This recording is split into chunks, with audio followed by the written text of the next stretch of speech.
Hello, my name is Cheryl Schaefer. Welcome to another program in the Veterans Helping Veterans TV series. Recently in the news, we've heard a lot about injustices done by the VA. Well, I have a guest today. Her name is Pam Baker, and this is a problem that has been going on for a very long time. And she's actually going to tell us the story of her uncle. So, Pam, tell us something about Eddie. Something about Eddie is my uncle. He's my mom's oldest brother. He's from Alabama.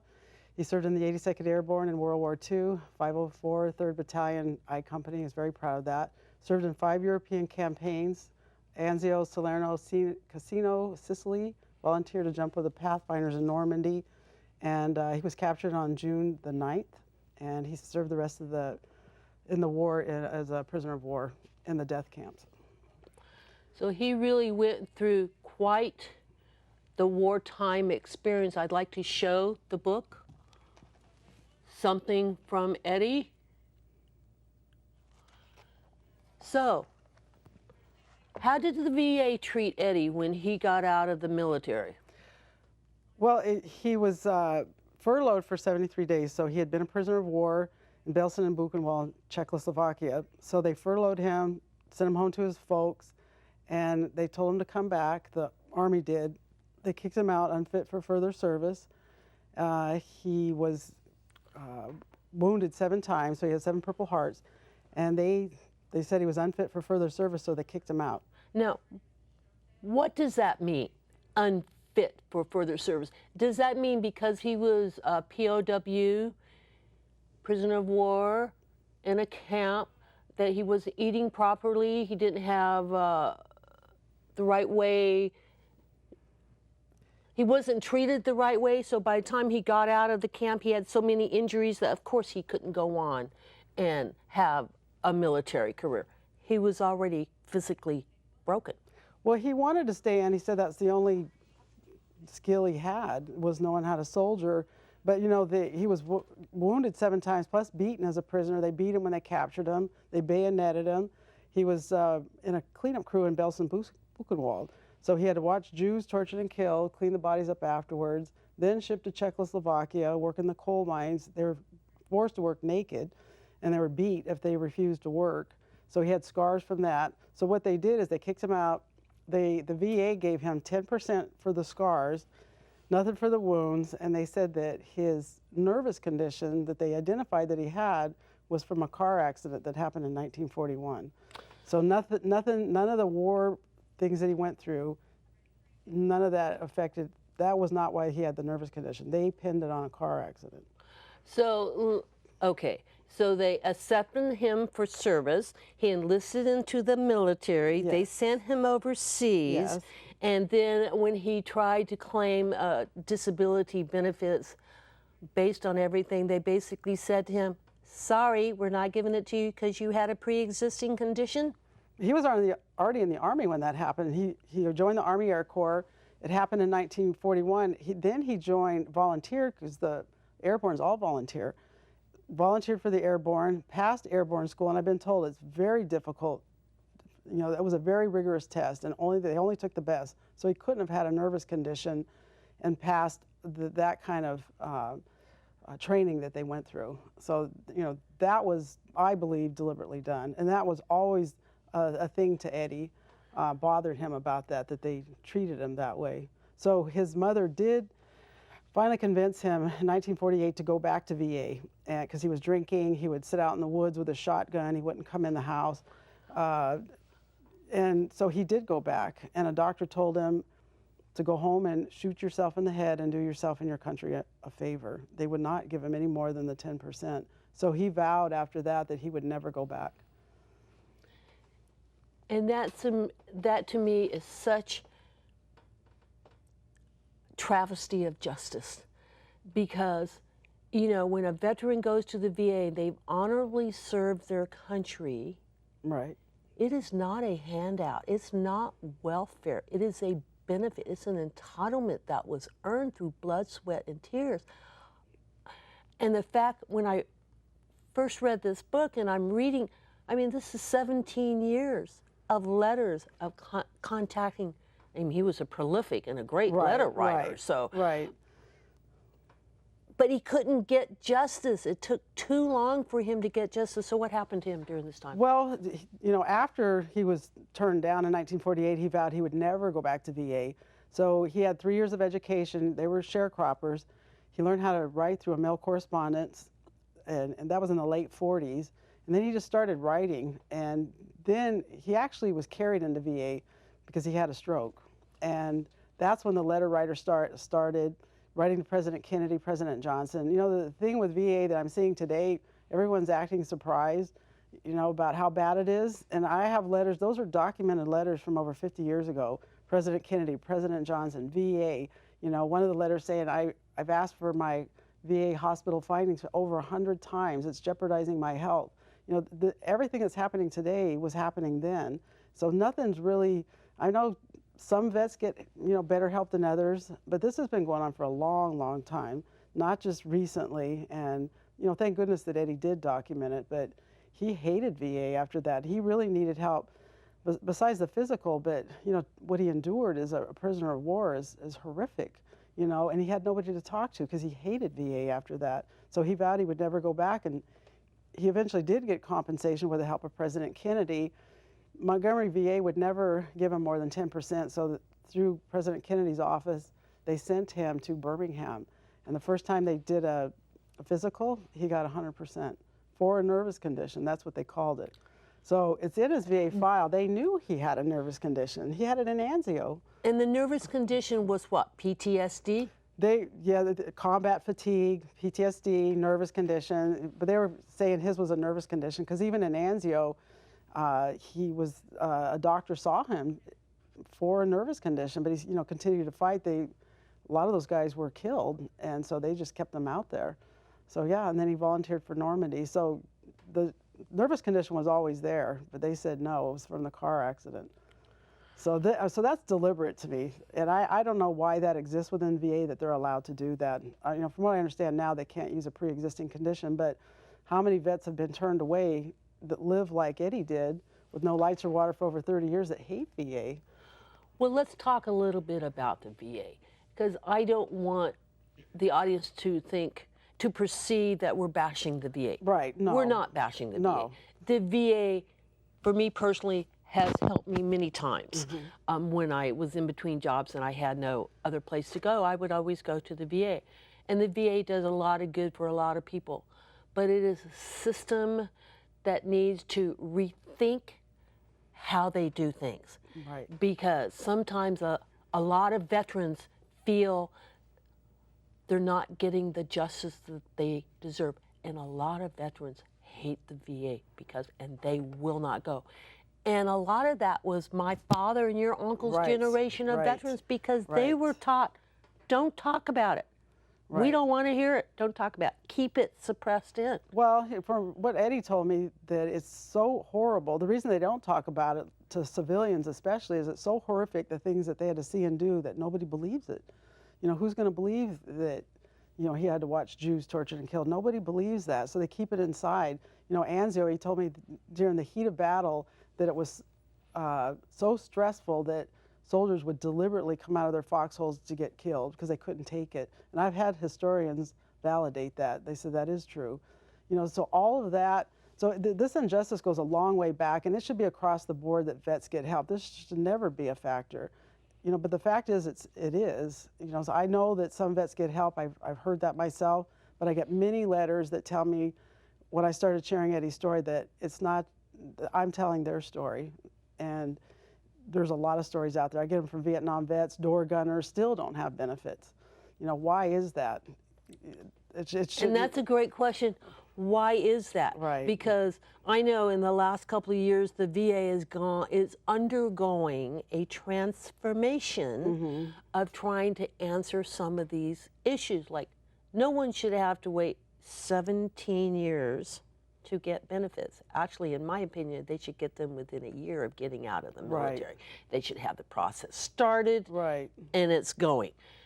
in the last year or so, the VA is doing that with a lot of veterans where they're helping them like Right. within 6 months of their discharge, Right. they're helping to get the VA paperwork started because they know they have specific injuries that are related to multiple Right. deployments. Right. Why make veterans suffer more than they already are? Right. And so they are trying to address those needs. Now, you had some pictures from your book. Yes, I do. Eddie was found living with no lights or water for over 30 years, he and his wife. And he was found by my brother. So we're from California, he was living in Alabama, and my brother actually found him living with no lights or water for over 30 years. And his wife was actually in the house as well. She had a broken hip, and her bed had actually caved in through the floor. And she needed help, but Eddie was paranoid, didn't trust people, so he never went and got help. He never went and got help. No. And see, to me, well, he didn't. He was diagnosed after they found him as being paranoid, not trusting people. And I look at it this way: have you ever had to do something you didn't really want to do, and you say you're going to do it tomorrow? And I think that was what Eddie told himself: I'll go tomorrow and get help, but tomorrow never came. So it really took my brother coming out there and finding him like that. And that was their house for over 30 years. And so I look at those pictures and I say, you know, on behalf of a grateful nation, it doesn't look like it, you know. And he's not the only one living like that. I know that's not just Eddie. So I'm telling Eddie's story, and I know that VA is trying to get better, but there's a lot of vets that have been left behind, you know. And this is not who we are, you know. This is not what we promised them. but it's a two-way street. Some veterans are proactive on their own behalf, and some veterans ask for help. And then there are the veterans that don't want the help, just like your uncle, because they don't trust the system. And how do you address that? Right. Well, you know, there's also, though, from what I've learned from service officers, the ones that had it the worst, you know, whether it's combat or prisoner of war, they don't feel like they deserve help. So they have a hard time asking to begin with. So when they do go to ask for help, and then it's so difficult and complicated, you know, that they don't want to come back. You know, so it's not, yeah, there's a lot of variables to that. You know, they don't feel like they deserve help. And so you have to convince them. Even my uncle, I mean, he didn't even feel like he deserved the help when he was living with me. And he wouldn't go to VA. He said, that's where you go to die. I mean, even up until the time he died, he would not go to VA. But living 30 years of your life in Squalor. really squalor, yeah, Squalor. poverty conditions, no electricity, no running water, no one deserves to live like that. Nobody deserves to live like that. But And he you was know, only getting like, what, $100 a month from the VA? well, he was getting his VA, but he didn't trust VA. So he needed mental help. Obviously, from the pictures, he needed mental help. But, you know, he didn't, you know, around town they knew he lived like that. As a matter of fact, his first cousin was Terry Everett, who is their local representative. And I called his office. They actually knew he was living like that. So they did know. But still, things had set in for so long, for so many years, it was hard to turn that around. It was really somebody showing up and getting them out of there. Otherwise, they would have died like that. And that was your brother that went Yes, over? my brother, just on a fluke, went to Alabama and looked him up. And because I had never met Eddie.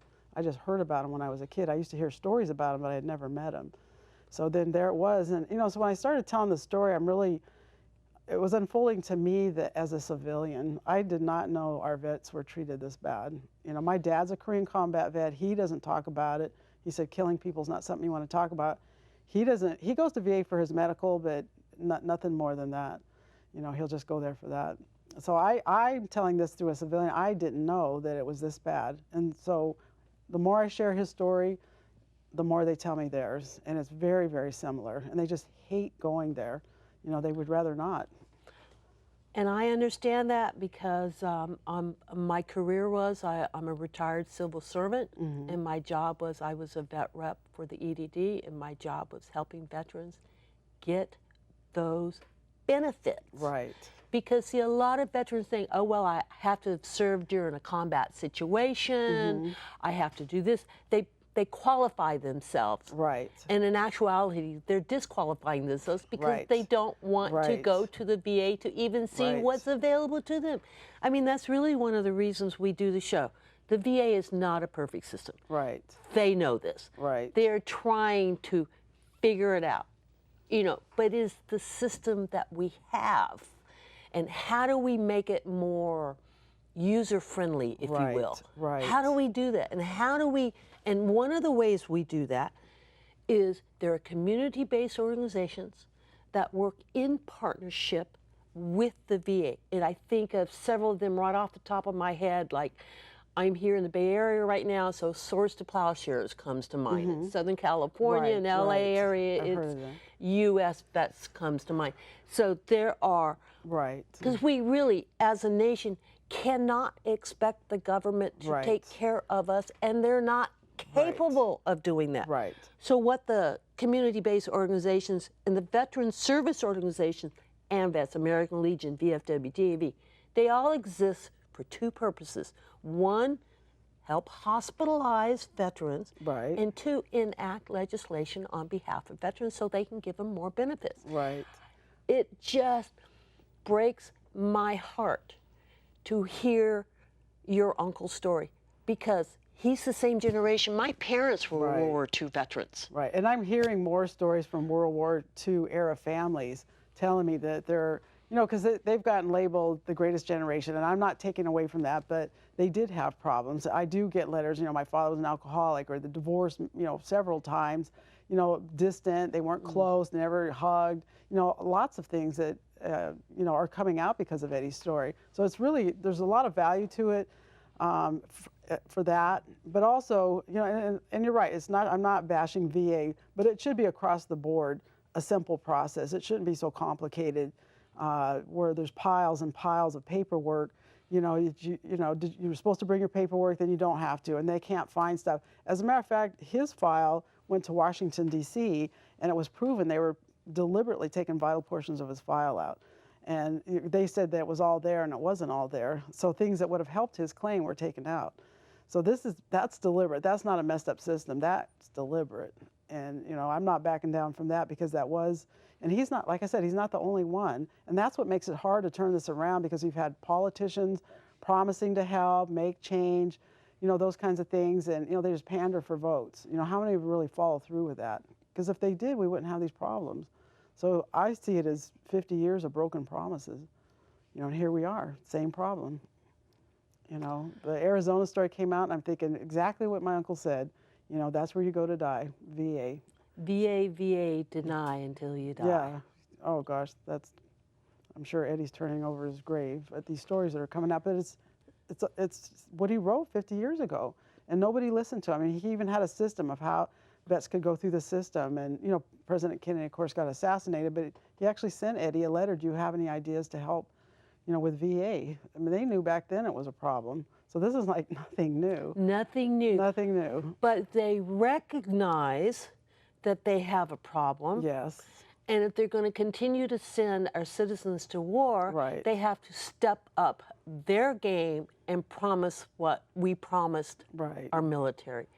And that is to take care of you. But this has been going cycle after cycle, though. We've had how many directors now, secretaries, and then they pour more money into it, and, bonuses. I mean, $100 million last 3 years in bonuses. I mean, a lot of people I've written to me, they're just, just crazy over that. And, that could have been used, new computers, or, training. I'm not really quite sure why it's so complicated to get your process. I don't know how that works, but I do know that in the last couple of years they have introduced a computerized system where you can actually go online and initiate your filing for a service-connected disability rating.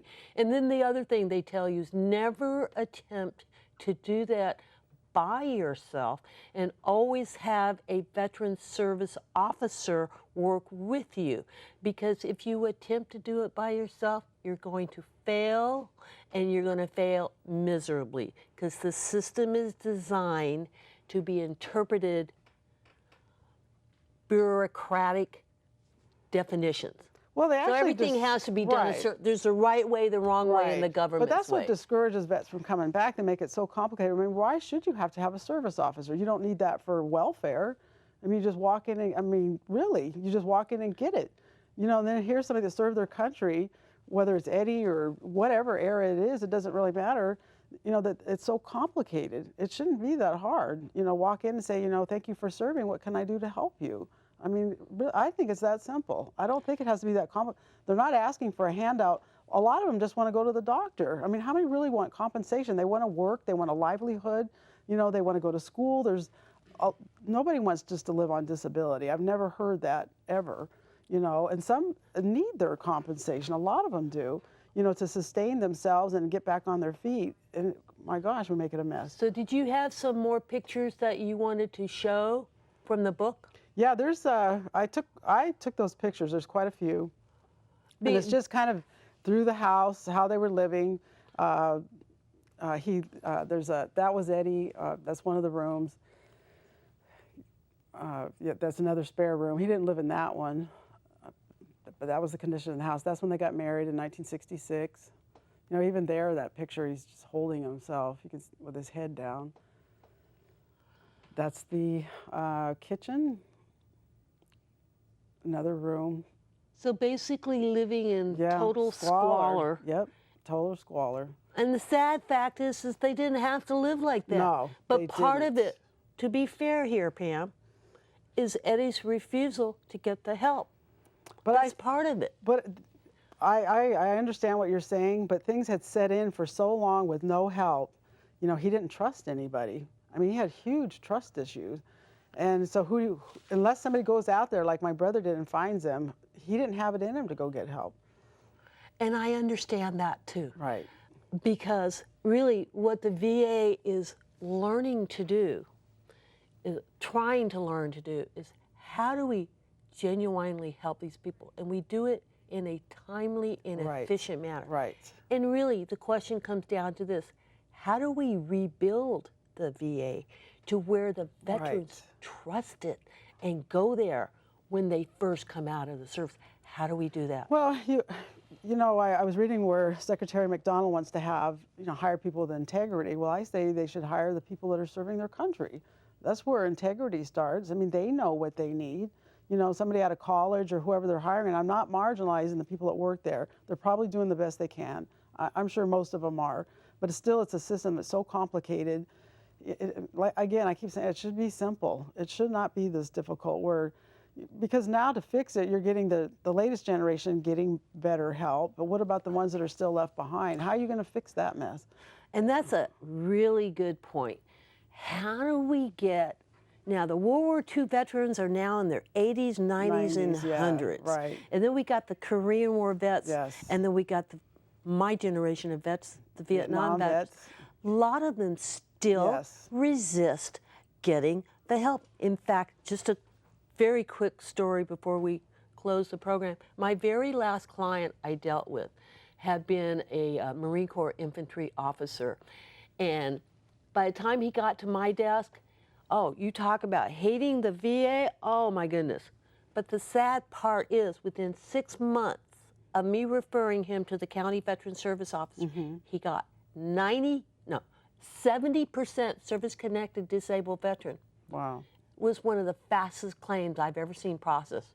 The sad part is he should have gotten that within a year of getting out of the service because he got out in 1972. So he spent his adult life, drugs, alcohol, multiple marriages, multiple family issues, all related to his military experience. So once again, we come back to the choice of the individual veteran needs to also say, yes, the VA is not a perfect system, and yes, it has its faults.